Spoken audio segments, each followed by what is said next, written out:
Pie Jesu Domine, dona eis requiem.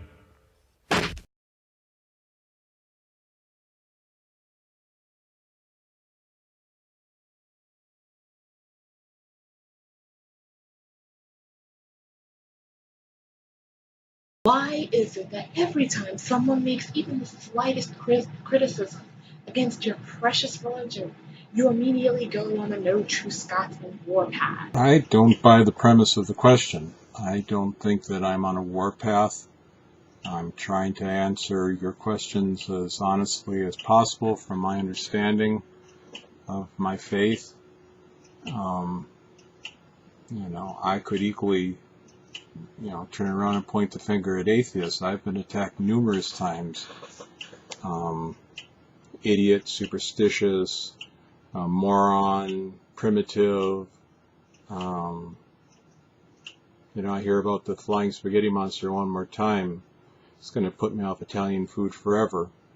Someone my size, that's not a good thing. So, are there Christians that and other people of faith that probably overreact?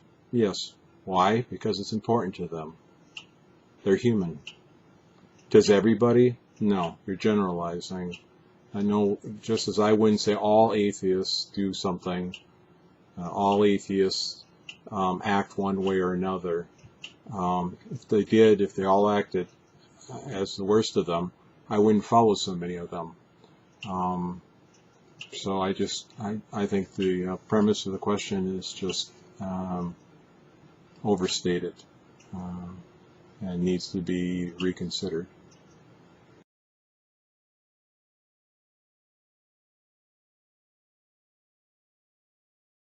This question goes out to all the Jehovah Witnesses out there. If you're saying that God loves you so much, and if you're trying to convince me that that is true, then when you need a blood transfusion, and if he loves you so much, why doesn't he send you a pint of blood? Are you really prepared to die for belief if you need the blood?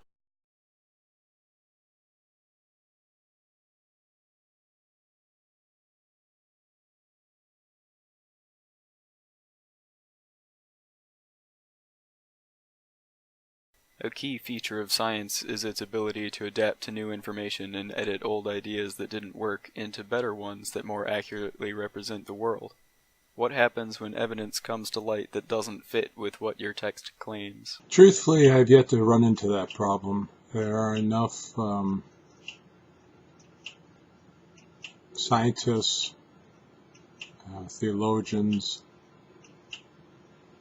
and others that anything that I've seen pointed to as an inconsistency or a problem, they've been able to explain to my satisfaction.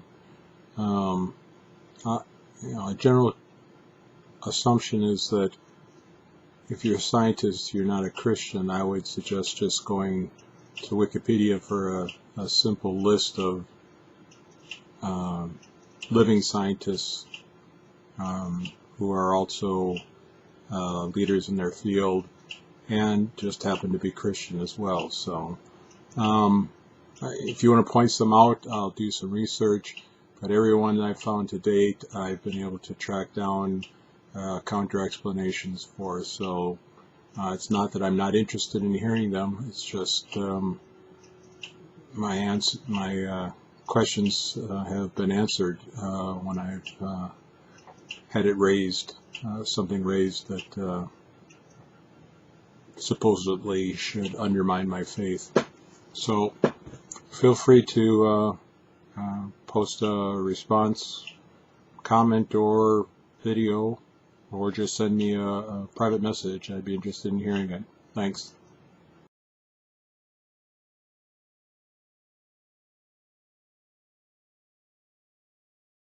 Which religion other than yours would you say could get into heaven? None.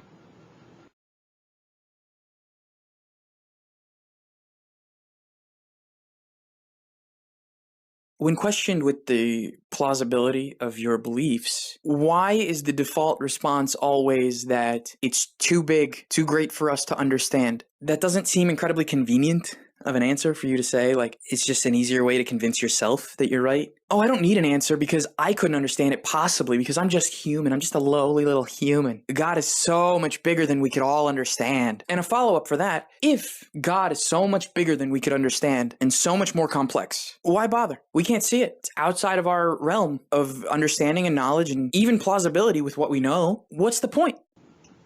I'm not quite sure what the point of this one is. I mean, there's lots of things that are beyond my understanding. Advanced mathematics, quantum physics, quantum mechanics, setting the VCR. Well, now it's the Blu-ray player, but you get my point. God can be understood. I mean, the basic message, like I said earlier, little children can grasp. The big picture, why he does some things we may not be able to understand, but how would we be able to if he's omniscient and we're, these finite, earthbound beings that life just zips by. And the whole point of science, which came out of, the universities. I mean, it was around in Greek time, but was revived by the universities, the church universities, and grew into the Enlightenment, is that Christians want to understand as much as they can about God. God says it's fine to question, to understand the workings. So I'm not quite sure why you think we have to have a total understanding to accept something, and why we should just forget it. I mean, by that logic, you're saying God could be true. Everything that Christians say could be right, but if it's beyond our comprehension how it all works, screw it, why bother with it? Just, get on with your life and disbelieve. That makes no sense. That's not an argument, that's quitting. And I just don't buy into that. It doesn't make sense to me.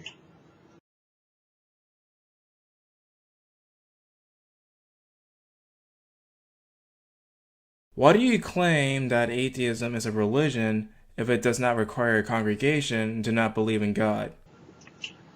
I personally don't think of atheism as a religion. I suppose people who do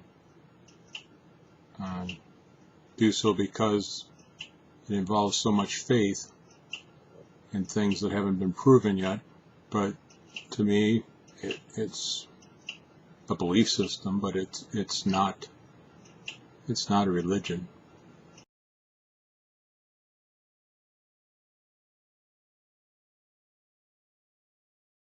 Has it ever occurred to you that some of us are perfectly capable of living our lives without a higher power to guide us? Truthfully, no. I've been alive for over half a century, and I've never met anybody who, they might be able to succeed, they might have a great life, but they're flawed, they're broken, and the concern is not about how they're doing in this world, it's how they're doing in the next. So, there's no real reason that you can't live a perfectly successful, productive,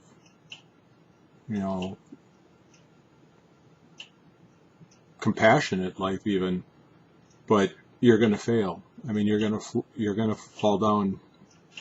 Everybody falls down. Nobody's perfect. It's a tainted world, and you're not going to get out of it on your own.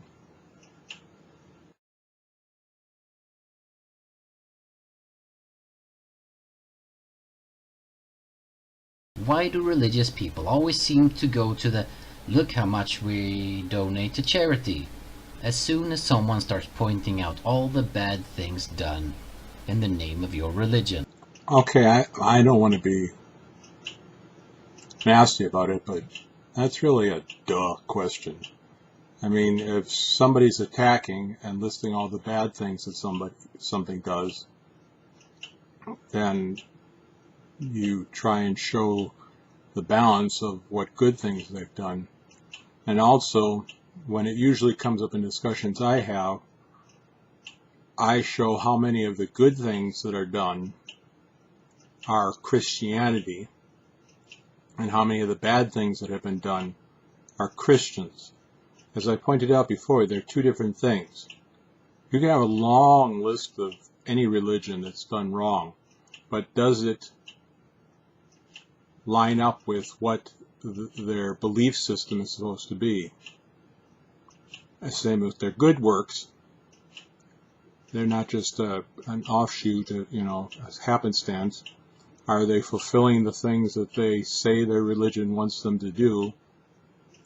And I would assume, at least if you're talking about Christians on this one, that's what they're doing. They're pointing out the failures are the failures of men, the successes are the successes of God, and the one is greater than the other.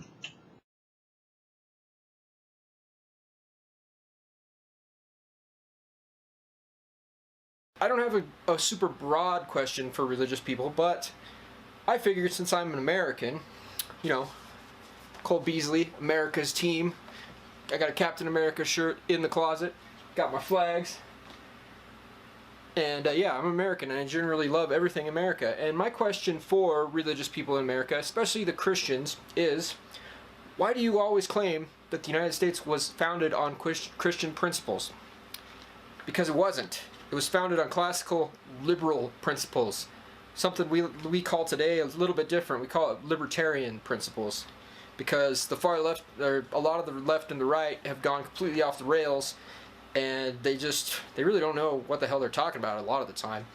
The fact of the matter is, our country was not founded on Christian principles. As a matter of fact, some of the founders of the United States were not religious people. I know that a lot of atheists and libertarians like to make that claim. I tend toward the libertarian side, but I know it's not true. I mean, there were deists, but the numbers, when you run them down, the religious affiliation for the signers of the Declaration of Independence, there were 32 Episcopalian, and Anglican, 13 Congregationalists, 12 Presbyterians, 2 Quakers, 2 Unitarian or Universalists, 1 Catholic, for a grand total of 56. Out of those, even the 2 deists, which would be Franklin and Jefferson, were listed as Episcopalian, even though they had deist leanings. So 100% of the 56 people had declared religious affiliations. The religious affiliations for the signers of the Articles of Confederation, Episcopalian, Anglican were 14, Congregationalists 9, Presbyterians 4, Catholic 1, Quaker 1, Huguenot 1, Lutheran 1, Protestant denomination 18, total of 48. 100% of them were religious, with one of the Episcopalians being also a deist, and the religious affiliations of the delegates to the Constitutional Convention 1787, including the signers of the Constitution of the United States of America, was Episcopalian, Anglican 31, Presbyterian 16, Congregationalists 8, Quakers 3, Catholics 2, Methodists 2, Lutherans 2, Dutch Reformed 2. 55 signers, 100% had religious affiliations. Ben Franklin, again, being, I believe, the only deist, but he was affiliated with the Episcopalian Church. And so I know this is something that's constantly brought up, but all you have to do is read the quotes, the the documents themselves, the papers surrounding it, and you know that, I mean, we're a nation that was based on the Pilgrims coming here to escape religious persecution, and religion has always had a major part at the forefront of our politics. So I just have to disagree with your assessment. I just think you're wrong. But if you have more information that or links you'd like to share with me or books you'd like to recommend, I'd love to hear about them. So post a comment, put a video response, send me a private message, and I'll look into it.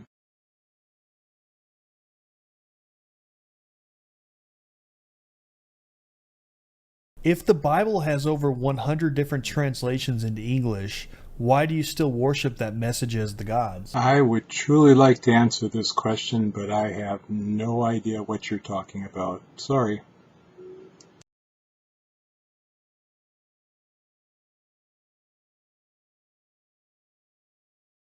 Now, I've got this thing. You know what this is?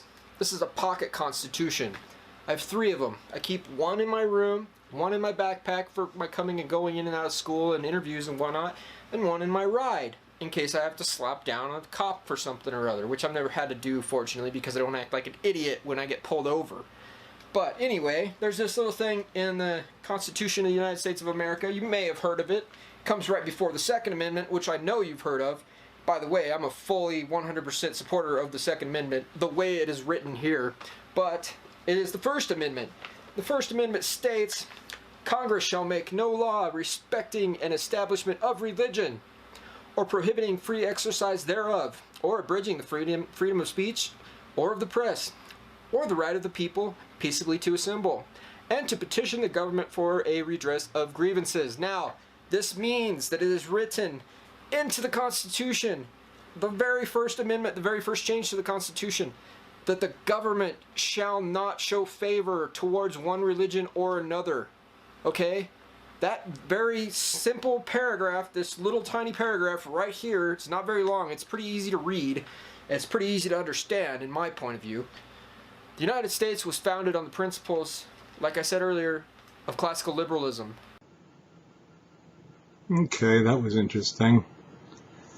You know, I have a pocket constitution declaration that goes with me everywhere. In my bag it has for decades now, and it's an amazing document. But this on its own, like the Bible, you know, is open to interpretation. I am a independent constitutionalist. I believe in original intent, and I lean toward libertarian.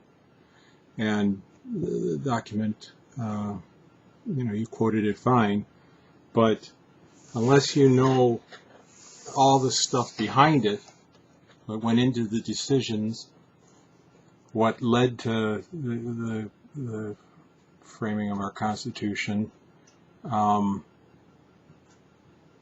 it's only half the picture. And, you know, you read there that government won't establish a religion, and that's fine.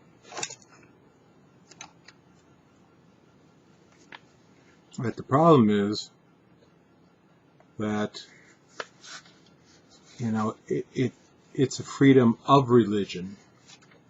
It's not freedom from religion. That's the first point, is that people seem to think that because,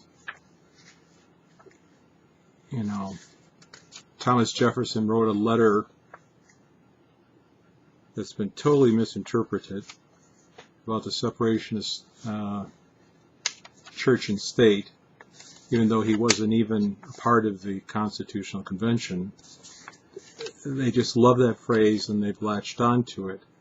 But in case you didn't know, this is the federal government. Federal government said it would establish no religion, and that went to Church of England and the persecution of many of the people who had come over to America. What a lot of people don't know is the states still had religions of their own established. Some of them in New England went well into the 19th century. Connecticut didn't disestablish its until 1818. But Massachusetts didn't stop having a state religion until 1833. New Hampshire enacted a Toleration Act in 1819, but authorization for towns to support Protestant ministers remained on the books basically through the rest of the century. And North Carolina has still, to my understanding, a part in there that if you don't believe in somebody, you can't hold office. And so, again, to say that they were against religion, one of the first acts they did was to in all their conventions, was to set aside a minister, it's terrible pastor's son blanking on a chaplain, and we have that to this day.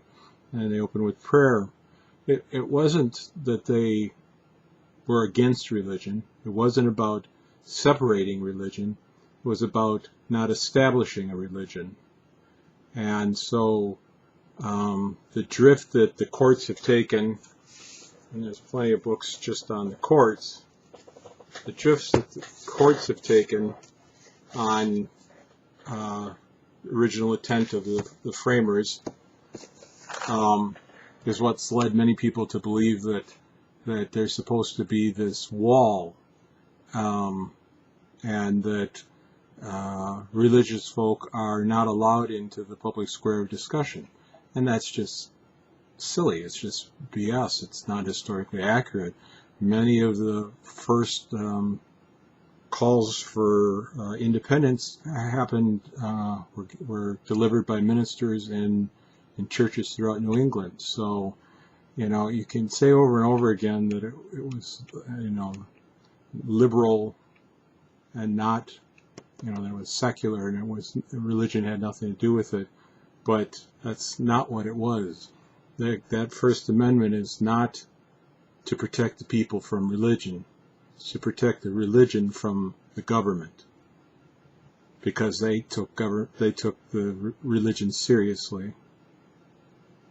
And so I'd suggest you read a little history about how ingrained religion was in our country up until the progressive era hit in the late 19th century, early 20th century, and how it really hit the wall in the 1960s. So that's just my 2 cents worth on that one. Again, if you have other information, I'd love to hear it.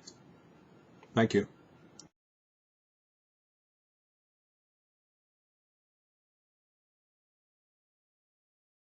You do know that you're not the first person to discover religion, right? It's hard to respond to these non-questions. I mean, they're just snarky. And what am I supposed to say to that? Really? Really? Either you're running out of questions or you're not taking the project seriously. I'm not sure which it is, but it's disappointing.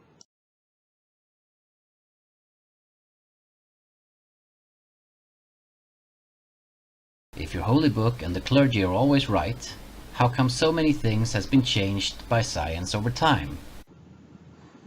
Okay, I'm not quite sure what religion you're talking to now, because I know that the clergy is not always right in Christianity. I mean, that's the main point of Christianity, that all humans are fallible and sinful and misguided. So I'm not sure who you're talking to with this question.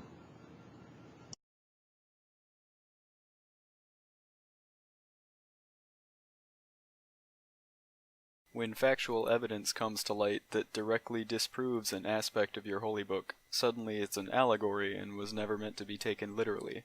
Is the measure for determining if a section is allegorical simply whether or not it is factually correct? The further we get into this video, the more and more of these just statements without any examples, without any guidelines as to what you're referring to, without any mention which religion you're talking to, just makes it impossible to have an intelligent discussion about it.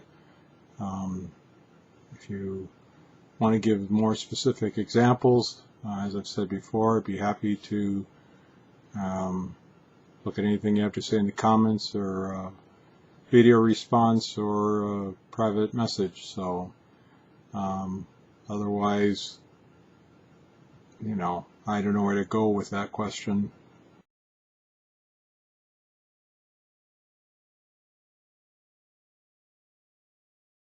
I noticed that a lot of you argue about what color your respective messenger was, be they black or white or whatever. I'm going to parrot a point that one of my favorite comedians made. Why is it that, to some of you, the color of the messenger is more important than the message? Does the messenger's skin color, racial background, cultural background, or any belief that is non-essential to the message really matter over the message? In other words, who gives a damn what color the messenger was? Did you get the message? Again, I don't know who or which religion you're addressing with this one. I've been going to church now for my entire life. I've been in parochial schools. I've attended services in many denominations. I've done Sunday school. I've done confirmation class. I've taught Sunday school. I attend adult Bible classes. And I can honestly say not once has this question ever come up, ever, in any place I've been. It must be a non-Christian thing, or it's a sect of Christianity I'm not familiar with, because Jesus was Jewish. I mean, there's not much of a mystery about that. The whole Old Testament is Jewish. He comes from the house of David. His followers were Jewish, his disciples, most of them, his followers. So I don't know who's having this battle over skin color and such, but it's not anybody in the Christian church that I deal with, or any of the denominations that I've come in contact with. So I don't know what to tell you on this one. It's not a problem that I've ever faced.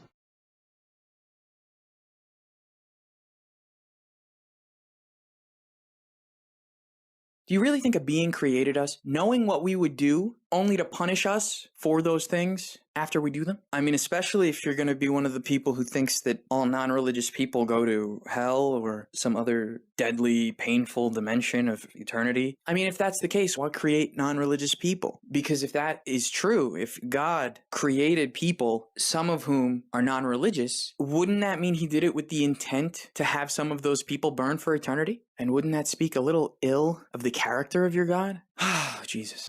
So because God created you, created human beings, and gave us free will, and you've decided to exercise it to disbelieve in God, is his fault of the outcome of your actions. I'm not sure how that works. I mean, you have the choice, but it's God's fault. I mean, that's a really major shifting the blame kind of situation.